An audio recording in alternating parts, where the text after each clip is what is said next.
បាទអនុញ្ញាតគោរពជំរាបសួរក៏ដូចជាសួស្តីប្រិមិត្តពុកម៉ែបងប្អូនទាំងអស់គ្នាបាទជាពិសេសប្រិមិត្តដែលនិយមតាមដាននិងផ្សងសំណាងជាមួយនឹងឆ្នោតយួនណាបាទសូមស្វាគមន៍មកកាន់ Channel ផ្សាយឆ្នោត3របស់ Admin ម្ដងទៀតហើយបាទជួបគ្នាជាមួយ Admin នៅថ្ងៃនេះគឺត្រូវនៅថ្ងៃទី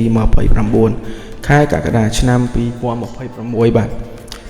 ពុកម៉ែបងប្អូនដឹងទេថាថ្ងៃនេះ Admin មានលេខល្អមែនតើហើយក៏បានសម្រិតសម្រាំងដើម្បីនាំយកនៅក្របលេខពិសេសដែលមានសង្ឃឹមខ្ពស់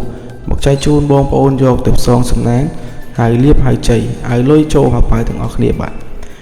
ប៉ុន្តែមុននឹង Admin ទម្លាយលេខតម្រុយឆ្នោតសម្រាប់ថ្ងៃនេះ Admin សូមចិត្តពុកម៉ែបងប្អូនម្នាក់មួយបន្តិចសូមជួយចុចប៊ូតុង Subscribe ម្នាក់មួយព្រមទាំងចុច Like និង Comment ពាក្យថាហេងនៅខាងក្រោមវីដេអូនេះម្នាក់មួយផងដើម្បីជាកម្លាំងចិត្តដ៏ធំធេងសម្រាប់ Admin ក្នុងការខំប្រឹងរកលេខល្អលេខឈុតចែកជូនបងប្អូនយកទៅសងសំណាងឲ្យកាត់ថ្លៃជារៀងរាល់ថ្ងៃហើយការចុច Subscribe នេះដែរក៏ដើម្បីឲ្យពុកម៉ែបងប្អូនអាចទទួលបាននៅវីដេអូតម្រុយឆ្នោតមុនគេនឹងបង្កើតឱកាសហេងមុនគេជារាល់ថ្ងៃពុកម៉ែបងប្អូន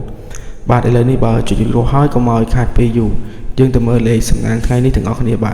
អូខេបងប្អូនចំពោះលេខត្រេង2ខ្ទង់ដែល Admin បានសម្រាំងទុកយ៉ាងស្អាតសម្រាប់ថ្ងៃនេះរួមមានខ្ទង់ទី1គឺលេខ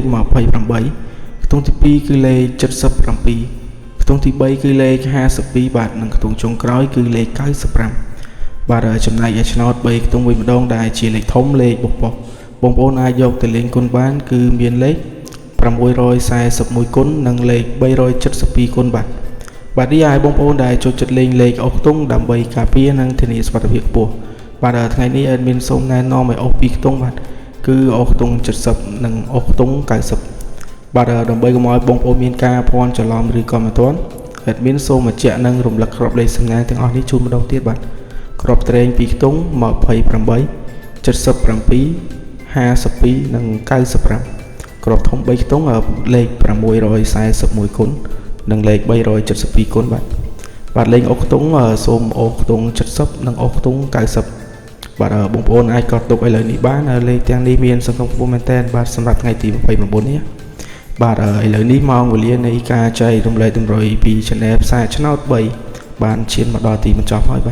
ជាចុងក្រោយ Admin សូមលើកហាត់បួងសួងជូនពរពុកម៉ែបងប្អូនទាំងអស់គ្នាឲ្យមានសំណាងល្អហេងទទួលបានលាភជ័យត្រូវទាំងលេខតូចត្រូវទាំងលេខធំចូលកប់ប្រប៉ាយគ្រប់គ្នាណាពុកម៉ែបងប្អូនសូមជម្រាបលានិងជួបគ្នានៅថ្ងៃស្អែកជាបន្តទៀតជាមួយ Admin ដដែលសំណាងល្អទាំងអស់គ្នាណាបាយ